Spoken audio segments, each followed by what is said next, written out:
You're listening to an Airwave Media Podcast. Welcome to the Useless Information Podcast. I am Steve Silverman. Peter Granger was born into a life that I bet was very different from probably just about anyone you've ever met.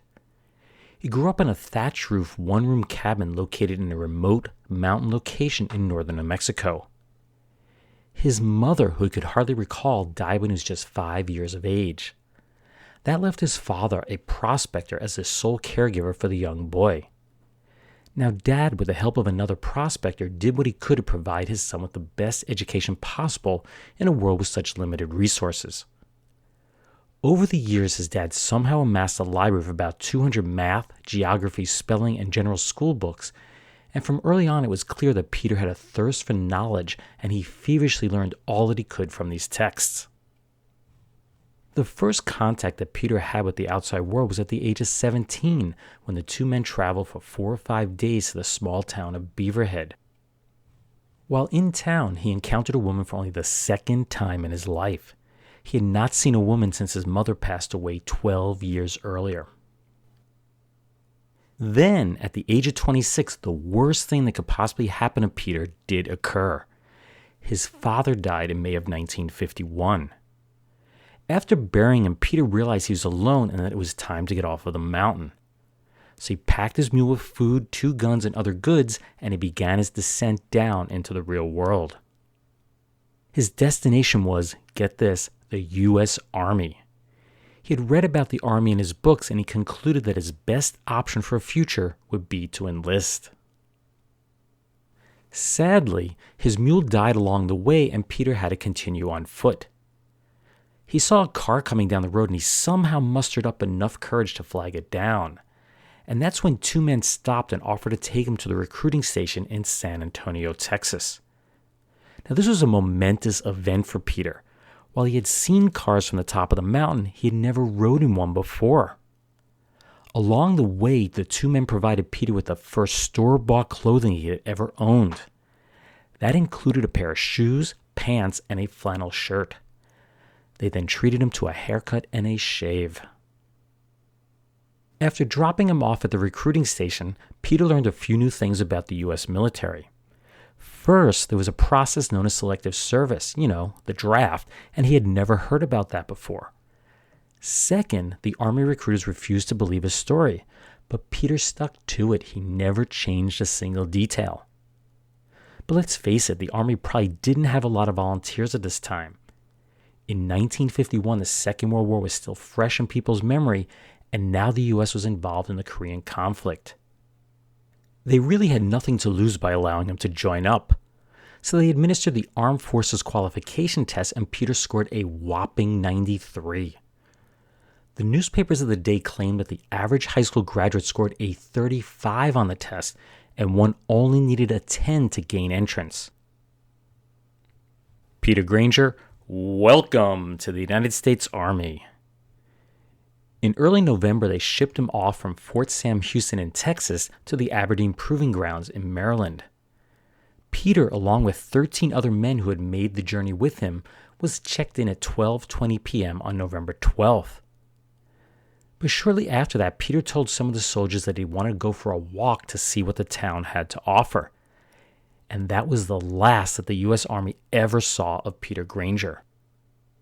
Officials at Fort Sam Houston claimed to have sent nearly 40,000 soldiers to other military facilities, and Peter was the first one that they had ever lost. The next thing you know, he is spotted on November 16th in the not-so-nearby Waukesha, Wisconsin. Now, his reason for going there was very simple. That is, he wanted to meet a 17-year-old girl named Carol Amadon and go on his first date ever. The two had been writing back and forth to each other ever since Peter's story broke in the national news. I guess that having met just one other woman in addition to your mom makes you do desperate things, and that includes going AWOL from the Army. Now, I have no idea how the date went, but Peter was back on the road the very next day. He said he had to leave to go back to Aberdeen since he was expected to be there on November 19th. Now, Peter may have gotten on the bus out of town, but once again, he never arrived at Aberdeen. So where in the world did he go? No one knew for 10 days until he was spotted by a tourist camp owner walking alongside a snow-lined road 185 miles, which is about 300 kilometers north of the U.S. border. Sudbury, Ontario police arrested him for vagrancy on November 28th, and the next day they identified him as Peter Granger. And get this, he was a former Northern Ontario forest ranger. Yes, the whole sob story being raised in the mountains with no contact with the outside world was totally untrue. At least it was untrue to the rest of the world. In the mind of Peter Granger, it may just have been his reality at that very moment. Let me explain. You see, Granger was really a British 8th Army veteran who had served in Italy, France, Germany, Holland, and North Africa during the war. He was eventually nabbed by the Germans, sent to a prisoner of war camp, and repeatedly had his head clubbed with the butt end of a rifle as punishment. As you'd expect, this caused damage to his brain and memory loss. After his escape from the prison camp, he was barefoot and lacking resources. Somehow, he was able to secure a mule that allowed him passage to the mountains. While there, Granger was befriended by an old man who allowed him to stay in his remote cabin. Does this kind of sound familiar? Anyway, he lived mostly on goat's milk, and he eventually joined up to fight with Italian partisans. Granger contracted gangrene in one of his fingers, and he was forced to give up fighting with these men. He hooked up with an American Army unit, and one of their surgeons recommended that his arm be amputated up to the shoulder. As you'd expect, Granger opted not to have that done, and he then ended up in a British hospital. They were able to save his arm. After the war was over, Granger left his wife and 2 children behind in their London home. He then headed to North America to try and establish a better life for his family. And that's how he ended up in Canada. He applied for a job with the Ontario Lands and Forest Department on August 21st, and he was appointed to be a forest ranger. Then he suddenly disappeared from his post. No one had any clue where he had gone until a few weeks later when the story of the Shoeless Hillbilly made the local newspaper. Many of the locals recognized Granger in the article's photograph and knew instantly that the story was pure fiction. After his arrest in Sudbury, a psychiatrist recommended that he immediately be admitted for treatment of head injuries and memory loss at the Sunnybrook Military Hospital. In regards to the Shoeless Hillbilly story, Granger told a reporter, quote, "I thought at first it must be somebody else." He added, "They asked me if I remembered all that, and I couldn't decide whether I remembered it or had just read it. It was just as if I had read about it." He continued, "All I can remember was doing an awful lot of walking. It's happened before to me. I seem to get the urge to escape every once in a while, like when I escaped from the Italian prisoner of war camp." It was his wife Helen back in London who realized that this was mostly him reliving his war experiences over and over again. According to Helen, he had apparently overheard a conversation that they were going to fire him from his ranger position, and that's because he was mentally unfit. Quote, "It was quite obvious to me that the shock of having been deported made him lose all sense of the present. He went to America and relived his experiences. People mourn for the dead, but it's for men like my husband that they should mourn. His head wound resulted in his losing his memory. Useless, useful, I'll leave that for you to decide." Ladies, to clean pots and pans, enamel and porcelainware faster than you ever dreamed of, discover new improved 1950 Babbo, now with revolutionary detergent action. It's better than ever. Makes surfaces sparkle brighter. It's faster than ever. You save more time than even Babbo could save before. And here's the reason. You know about the new detergents, how they give whiter, cleaner washes with less time, less work. Well, the amazing detergent action in new Babbo does the same thing for pots and pans, bathroom and kitchen fixtures. It rinses dirt away. Rinses dirt away lightning fast. The time you save is simply amazing. Because new 1950 Babbo now works 2 ways. 1, new Babbo dissolves grease quickly, melts away grease that causes 90% of your hard scouring work. 2, new Babbo's revolutionary detergent action penetrates dirt, loosens it, rinses it away. You'll call it a cleaning miracle. Surfaces sparkle brighter, you're through faster. Try new improved Babbo for all your daily cleaning work. See how much more time you save. Today, get the famous green can with the letters B-A-B-O. New improved 1950 Babo, now with revolutionary detergent action. That commercial for Babo cleansers from the February 7th, 1950 episode of Nona from Nowhere. This particular episode was titled, Can Vern Convince? Nona from Nowhere was a 15-minute soap opera that ran on the CBS network Monday through Friday at 3 p.m. It only lasted for 2 seasons from 1949 through 1950. Babo cleanser was originally manufactured by the B.T. Babbitt Company. The company was founded by Benjamin T. Babbitt in 1836 in New York City, originally as a manufacturer of baking soda. Eventually, he branched out into the soap market and is credited with being the first to create and successfully market bar soap. Babo was a powdered abrasive cleanser, similar to the containers of Comet and Ajax that you knew when you were a kid. Babo is one of those hard-to-find products, but it is still being manufactured today under license from the Dial Corporation by Fitzpatrick Brothers. As a side note, there's an old factory down in the Port of Albany that I have passed numerous times over the years, and it was quite noticeable because, it's in a derelict state. But I recently learned it was originally a Babbitt soap factory, although I have no clue if Babo itself was manufactured there.